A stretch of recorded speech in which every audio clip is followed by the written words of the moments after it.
తాకట్లో ఉన్న మీ బంగారాన్ని విడిపించి ఆ రోజు ఆన్లైన్ రేటుకి కొంటాం. Sharma gold company.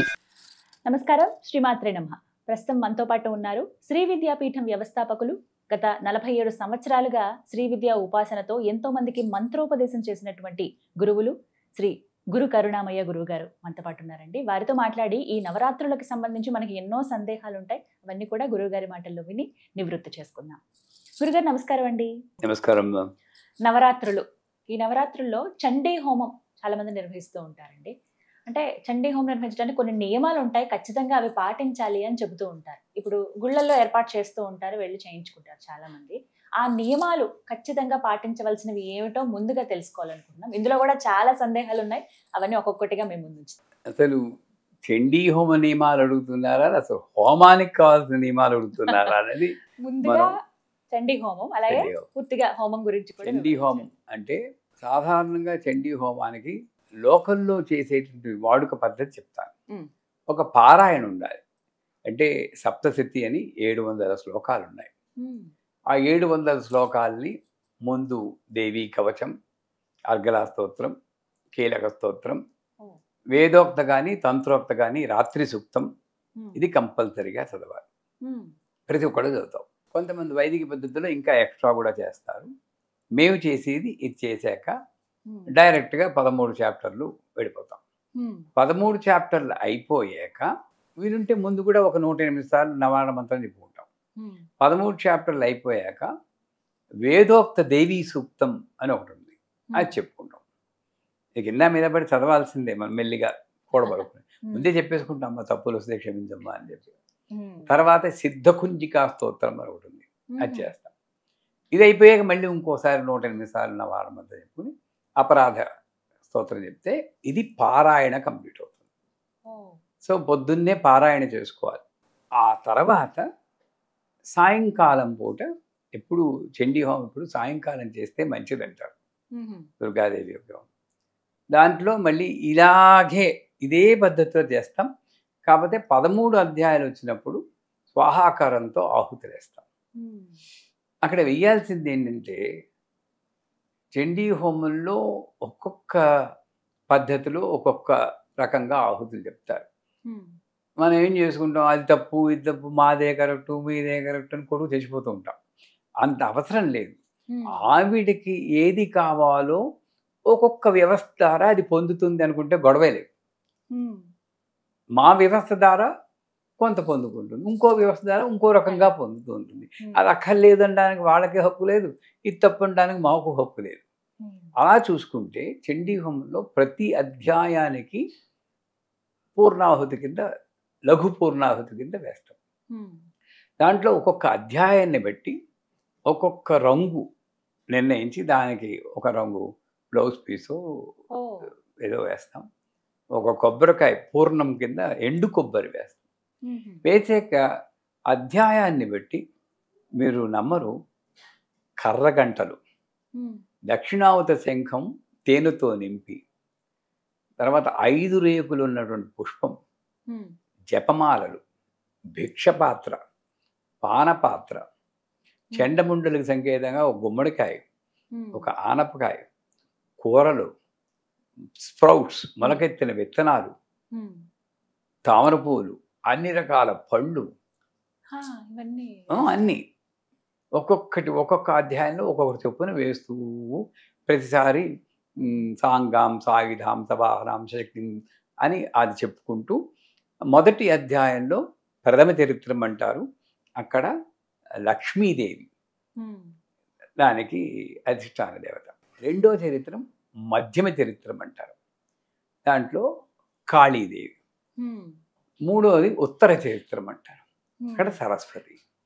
సో దానికి తగినట్టు పూర్ణాహుతి. మొదటి చరిత్రలో కాళి, రెండో చరిత్రలో లక్ష్మి, మూడో చరిత్రలో సరస్వతి. వాళ్ళకి ఆహుతులు వేసేస్తాం. ఇకపోతే పూర్ణాహుతి అన్నప్పుడు రకరకాల, అంటే భోగం చేయాలి. ఆవిడ ఒక మహాశక్తి.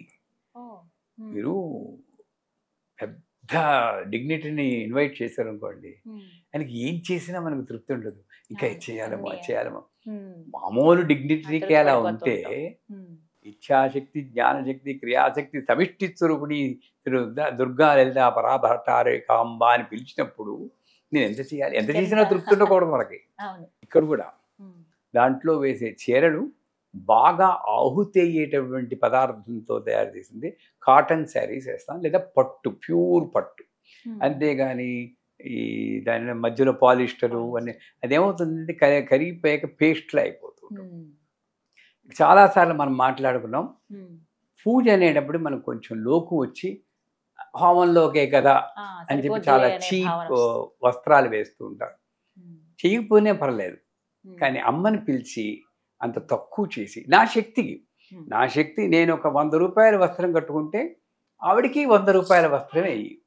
కానీ నేను 10,000 రూపాయల వస్త్రం కట్టుకుని ఆవిడకి 100 రూపాయల వస్త్రం ఇస్తే ఆవిడ మనకన్నా తెలివితేటలు గలవారు. ఈ 10,000 నుండి 100లోకి దింపేస్తుంది తర్వాత అనుకోరు. కానీ అంటే యథాశక్తి మనసోత్సాహభరితం యథాశక్తిం తుభ్యం హిరణ్యం సంప్రదదే నమమ అని అందరూ చెప్తారు దక్షిణకు కూడా. అలాగే ఆహుతులకు కూడా మంచి వస్త్రాలు తీసుకొచ్చి మేము ఎరుపు కాటన్ శారీస్ వేస్తాం, ప్రతి 9 గజాలు. అది 9 గజాలు 7వ అధ్యాయంలో వేస్తాం, మళ్ళీ పూర్ణాహుతిలో వేస్తాం. వేసి అప్పుడు పెద్ద పూర్ణాహుతి తయారు చేస్తాం, బట్టి వేరు. దీంట్లో రకరకాల ఆహుతులు వేస్తాం. ఏమిటంటే ఒక గారెలు, మినపగారెలు వేస్తాం. నాకు ఇంతకుముందు తెలియదు, మినపగారెలు తేనెలో ముంచి వేస్తాం. మా గురువుగారు చెప్పారు ఏమిటంటే అమ్మవారిని పిలిచినప్పుడు ఆవిడకి మాంసాహారం అంటే ఇష్టం, అంటే ఆవిడ నాన్ వెజిటేరియన్ అన్న దృష్టితో మనం చూడకూడదు. మాంసము అంటే అహంకారం. ఇదే కదండి మనకు అహంకారం. ఇది తీసేస్తే ఉంది, అందరిది ఒకటే. ఏమిటి? అస్థిపంజరం. దాని 52 చిల్లులు, ఒక చిల్లు, అంతే కదండి. ఈ పైనున్న కండే రకరకాలుగా పెట్టి మనల్ని ఒక అహంకారం, అంతే. మాంసం తింటుందంటే ఆవిడ అహంకారాన్ని తీసుకుంటుంది. ఆ మాంసానికి సంకేతంగా నేను వేసేది మాషాపూపం, అంటే మినపగారు, అది వేస్తాం. తర్వాత బీజాపుర గదేక్షు. బీజాపురం అంటే దానిమ్మ పండు. ఈ దానిమ్మ పండులో చాలా గింజలు ఉంటాయి, అంటే భక్తికి నిదర్శనంగా దానిమ్మ గింజలు. అందులో ఎరుపు రజోగుణం, త్యాగ గుణానికి, భక్తికి నిదర్శనంగా అది వేస్తూ ఏదో విసిరేయడం కాదు. ఇందాక చెప్పినట్టు ఈ 3 వేళ్ళు ఇలా పెట్టి మృగముద్రతో పట్టుకోవాలి. స్వాహ అన్నప్పుడే వేయాలి. మీరు రండి కాంచీపురం, మిమ్మల్ని ఇన్వైట్ చేశాం కదా సహస్ర చండీ హోమానికి, వద్దురు. కానీ ఒక్క హోమం, ఒక్క ఆహుతి కూడా స్వాహ తప్పదండి. అలా ట్రైన్ చేసాం. తిట్టుకున్నారు వాళ్ళు మొదట్లో. స్వాహ వేయకపోతే నెక్స్ట్ హోమానికి కూర్చోబెట్టాం. ఎగ్జాక్ట్ స్వాహ పట్టాలి. దృష్టి నేను అగ్ని మీదే పెట్టుకోవాలి. ఇందాక నియమం అన్నారు కదా. ఇప్పుడు మీరు మా ఇంటికి వస్తారండి, మీకు కాఫీ ఇలా అందించాను అనుకోండి, మీకు ఎలా ఉంటుంది? నేను ఎటో చూస్తూ ఇలా వేస్తే అగ్నిదేవుడికి కూడా అలాగే ఉంటుంది. కళ్ళు మూసుకుని వేయకూడదు, అగ్ని ఉంటేనే వేయాలి. పొగలో వేయకూడదు. అక్కడ అగ్నిదేవుడు 7 నాలుకలతో ఉండాలి, కానీ పొగలో ఏముంటుంది? ధూమ్రాక్షసే నమః, ఊష్మాయ నమః, జ్వలిన్యే నమః, జ్వాలిన్యే నమః, విశ్వలింగిన్యే నమః, సుస్త్రియే నమః, సురూపాయ నమః. అక్కడ వస్తుంది అగ్నికళలో. ఇంత లెవెల్. నేను ధూమ్రాక్షసే నమః పొగలో వేస్తే ఏమొస్తుంది నాకు? సో నువ్వు చేసి చండీ హోమం పూర్తి ఫలితాన్ని ఇవ్వాలంటే ఈ నియమాలు పాటించాలి. ఫస్ట్ నియమం స్వాహాకారంలో ఇలా వేయకూడదు. ఇది విసరయామి, ఇది సమర్పయామి. మంత్రం ఏం చెప్పింది? విసరయామని లేదు కదా, సమర్పయామి. రైట్? సమర్పయామి ఇలా వేయాలి, మధ్యలో వేయాలి. ఎక్కడో కొంతమంది చూస్తూ ఉంటారు, దీని మీద దృష్టి పెట్టి ఇలా వేసేస్తూ ఉంటారు. పుస్తకం మీద లేకపోతే ఫోన్లో ఇలా చూసుకుంటూ అసలు ఒక్కళ్ళనే చదవమనండి, మీరు చదవద్దు. మన కంటత వస్తే పర్వాలేదు, ఒకళ్ళని కంటత రాని కాకపోతే ఒకళ్ళని చదవమనండి. నేను చాలా ధ్యానంతో అలా కూర్చుని అగ్నిదేవుడిలో ఆ అమ్మవారిని ఊహిస్తూ చేయాలి. అయిపోయిందా? ఇకపోతే విప్ప పువ్వు కూడా వేస్తాను. విప్ప పువ్వు అన్నది ఉన్మాద స్థితి. ఇప్పుడు గద్య గద్య క్షణం మూడం మదియావత్ప్యవామ్యం మయాత్వయి హతే ద్రవ్య గద్ది చెంచాతి దేవత అని ఆవిడ మహిషాసుని చంపడానికి మధువుని స్వీకరించి, మధు అంటే సుర అని అంటారు, అలా కాదు. అంటే ఏంటి, తను కొడుకే కదండి, అడిగి అందరూ పిల్లలే, ఎలా సంహరిస్తుంది? ఒక రకమైన ఉన్మాద స్థితిలో ఉంటేనే కానీ ఆ పని చేయలేదు. ఆ ఉన్మాద స్థితిని క్రియేట్ చేయడానికి విప్ప పువ్వు వేస్తాం. ఇది కాకుండా అసలు హోమంలో జరిగేటువంటి ప్రక్రియ ఏమిటంటే నెయ్యి వేస్తాం.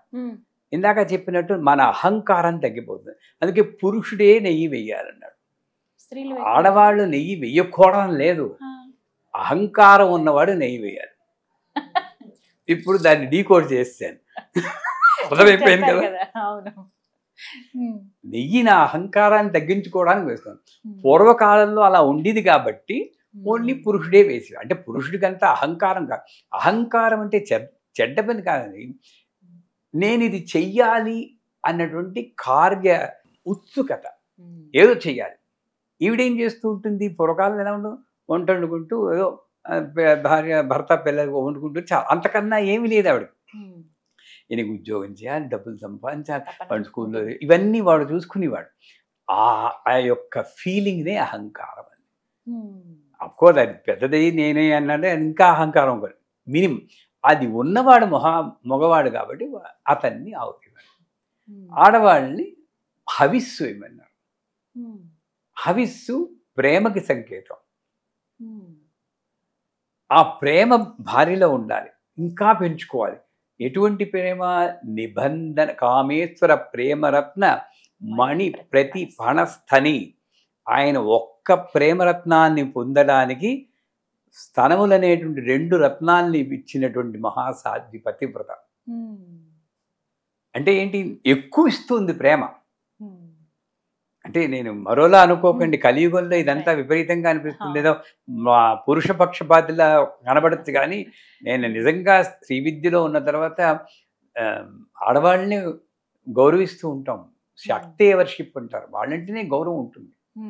సో అంచేత అయినా సరే వాళ్ళకి ఎందుకు గౌరవిస్తున్నాం అంటే ఇటువంటి అన్కండిషనల్ ప్రేమ కోసం హవిస్ వేస్తాం. సో గారెలు, నెయ్యి, హవిస్సు ఇది అయిపోయిందా. ఇంకపోతే ఇది కాకుండా కొన్ని రకాలైనటువంటి ఆహుతులు పదార్థాలు వేస్తే అవి భస్మమైనప్పుడు, మండినప్పుడు ఆ వచ్చి పొగ ప్రకృతిని సంతుష్టపరుస్తుంది. ప్రకృతిలో చాలా ఎనర్జీస్ ఉంటాయి, అవన్నీ సంతుష్టపరిచినప్పుడు వేళకి వర్షాలు పడడం, ఎండలు విపరీతంగా అయిపోకుండా, సునామీలు రాకుండా, ఉత్తరాఖండ్లో వచ్చిన వరదలు రాకుండా, ఈ ప్రకృతి వైపరీత్యాలు లేకుండా తగ్గాలంటే చండీ హోమం, అందులో శరన్నవరాత్రుల్లో చేసే చండీ హోమం చాలా గొప్పది. ఎక్కడ జరిగినా వెళ్ళండి, మీ ఇంట్లో కూడా అక్కడ సింపుల్ మెథడ్ కావాల్సి నేను చెప్తాను. ఇంట్లో చేసుకోవచ్చు, ఇంట్లో ఎందుకు చేయకూడదు? అంటే చాలా ఏర్పాట్లు చేసుకోవాలి దీనికి తగ్గట్టుగా. ఒక్కటే ఏర్పాటు, భక్తి. నా దృష్టిలో ఒకటే భక్తి, అంతే. నా శక్తి అనుసారం నేను చేస్తాను. చిన్న హోమం కూడా పెట్టుకుని చెయ్యండి. ఐం హ్రీం క్లీం చాముండాయ ఇచ్చే ఆ మంత్రంతో స్వాహ అని అదే చేయదు, లేదా చండీ పాఠం చాలు. అయిపోయిందా? ఇక మిగతా వస్తువులు ఏమిటంటే మేము వేసేది తిప్పతీగ, పిప్పళ్ళు, నాగకేసరాలు, తెల్లావాలు, తోక మిరియాలు, జటామాంసి, ఇవన్నీ రకరకాలుగా వేస్తాం. ఇవన్నీ కూడా వనమూలికలు, ఔషధాలు. ఇవన్నీ భస్మమైనప్పుడు ఆ యొక్క పొగ వల్ల ఆరోగ్య సమస్యలు రాకుండా ఉండడం కానీ, మానసిక సమస్యలు రాకుండా ఉండడం కానీ జరుగుతుంది. నమ్మకం అంతే. వేయకపోయినా పర్వాలేదు, పేలాలు వేస్తాం. అన్నిటికీ యూనివర్సల్ రీప్లేస్మెంట్ ఏంటంటే పేలాలు. రాజహోమం చాలా గొప్పది, పేలాలు వేస్తారు. ఇలాగ ఇన్ని ఆహుతులతో ఈ విధంగా చేసేదే చండీ హోమం. అలాగ నవరాత్రుల్లో వీలున్నంత వరకు 10 రోజులైనా చేస్తే మంచిది, లేదా ప్రథమ దినం చేసి పంచమి, అష్టమి, నవమి, దశమి ఈ 5 రోజులు అక్కడ ముగ్గురు వచ్చేస్తారు. అది ఒక్కొక్క దేవీ దేవతకు ఒక్కో విధంగా ద్రవ్యం అనేది సమర్పిస్తారు కదండి, అలా ఏవేవి ఉన్నాయో వివరిస్తారా? అంటే సాధ్యమైనంత వరకు నాకు తెలిసినంత వరకు చెప్తాను. బాల, గాయత్రి. బాలకి నిజంగా బాల అంటే ఎవరు? చిన్నపిల్ల. ఆవిడకి నేను పెప్ప పువ్వు తెప్పతీగ అంటే తోసిపారేస్తుంది. అంచేత వాళ్ళకేంటి పరవాన్నం కానీ పాలకోవ కానీ ఒక చిన్నపిల్ల ఉంది. మీకు నెమిలి అని ఒక క్షేత్రం ఉంది, వెళ్ళి చూసారా? నెమిలి బాల అంటారు. కాంచీపురానికి ఒక 15 కిలోమీటర్ల దూరంలో ఉంది. అక్కడ 4 అంగుళాలే ఉంటుంది అమ్మవారు. ఆవిడనే పెద్దదిగా చేస్తారు అలంకరణతో. ఆవిడకి నైవేద్యం ఏంటంటే చాక్లెట్లు, బిస్కెట్లు. వెళ్ళి వాడు కూడా అదే పెట్టి, అది న్యాచురల్ కదండి. నేను అక్కడ ఉన్నది బాధ అని చెప్పి పులిహారలు దద్దోజనాలు పట్టుకెళ్తే ఆవిడ ఏం తింటుంది చెప్పండి? అక్కడ నేను దేవతకి తగినట్లు నేను మారాలి. సంచేత అక్కడ బాలకి పాలకోవాలు కానీ మధుర భక్ష్య పదార్థాలు. నాకు రసగుల్లా అంటే ఇష్టం. నీ ఆ జ్యూస్ తీసేసి రసగుల్లా వేస్తాం, వండదు కాబట్టి. సో అట్లాగా మధుర పదార్థాలు వేస్తాం. పోతే గాయత్రి వస్తుంది. గాయత్రికి ఎటువంటి ఆహుతి వేసినా పర్వాలేదు, లాజహోమం చేస్తే మంచిదంటారు. ఎర్ర పువ్వులు అంటే అరళి పువ్వు అంటారు మీరు, ఎర్రగన్నేరు పువ్వు, తర్వాత ఫలాలు, దాని పేరంటే పేరే కదా, ఆ పేరు మొక్కలు కానీ అటువంటి ఫలాలు వేసి గాయత్రీదేవికి. తర్వాత కొంతమంది దద్దోజనం కూడా వేస్తారు. అన్నపూర్ణాదేవికి యాక్చువల్గా నేను చేసి కుంభం వేస్తాం. బాగా 25 కేజీలు 10 కేజీలు వేసి దాని ఆవిడికి బాగా నివేదన చేసి, అది కుంభం మనమే లాగించకుండా 10 మందికి పంచుతాం. ఇక్కడ ఏంటంటే ఎక్కడొస్తుందంటే మన పొరపాటు, పండగలని చెప్పి పంచభక్ష పరమాణాలు 9 రకాలు చేసేసి ఇంకంతే తినేసేసి ఇంకోటి పెట్టకుండా చేస్తే వచ్చేది ఏమిటి? Sugar, BP. పుణ్యం మాట అటువంటి. అంటే నేనేం పండగలు ఎందుకు వచ్చాయంటే 10 మందిని పిలిచి బంధుమిత్రులతో సపరివారంతో అన్నం లేని వాళ్ళు కూడా పంచగలిగితే ఆ కుంభం అలా చేస్తాం. చేసి ఇంకా అన్నప్రసాదమే అన్నపూర్ణ. పోతే సరస్వతీదేవికి బ్రాహ్మీ ఆకులు చాలా శ్రేష్టం. చదువుకునే వాళ్ళు, మీ అబ్బాయిలు ఉన్నారు చదువుకునే వాళ్ళు, సో వాళ్ళ చేత ఆ బ్రాహ్మీ ఆకుతోటి హోమం చేయించారు. ఓం ఐం సరస్వత్యై నమః స్వాహా, ఓం ఐం సరస్వత్యై నమః. పెద్ద మంత్రం అక్కర్లేదు, దీనికి దీక్ష కూడా అక్కర్లేదు. నేను ఎప్పుడు అదే చెప్తూ ఉంటాను. కొంతమంది నచ్చదు అనుకోండి, బట్ వాళ్ళ ఇది వాళ్ళదే. చిన్న పిల్లల చేత మీరు చేయబట్టుకుని మీ అబ్బాయి చేత ఒక్క 8 ఆహుతులు వేయించండి. బ్రాహ్మీ ఆకు దొరుకుతుంది ఎక్కడైనా. ఓం ఐం సరస్వత్యై నమః స్వాహా. కొంతమంది తేనెలో ఉంచి కూడా వేస్తారు, అది శ్రేష్టం. మిగతా ఆహుతులు మామూలుగా వేస్తాం. విత్సు నెయ్యి ఎప్పుడు మానం. సో పేలాలు ఒకటి ఉంటుంది. దాంతోపాటు స్పెషల్గా వేసేది ఏంటంటే బ్రాహ్మణి. కాకపోతే లక్ష్మీదేవికి తామర కలువ పూలు, చిన్న చిన్న పూలు కూడా వేస్తాం. తర్వాత గింజలు, తామర గింజలు వేస్తాం. తర్వాత మంచి పసుపు పూలు, చామంతి పూలు అలాంటివి కూడా నెయ్యిలో ముంచి లక్ష్మీదేవి వేస్తాం. కాకపోతే దుర్గాదేవిది ఎలాగా చెప్తాం. కాకపోతే మహిషాసురమర్దిని అని చెప్పేసి చివరిలో చేస్తాం.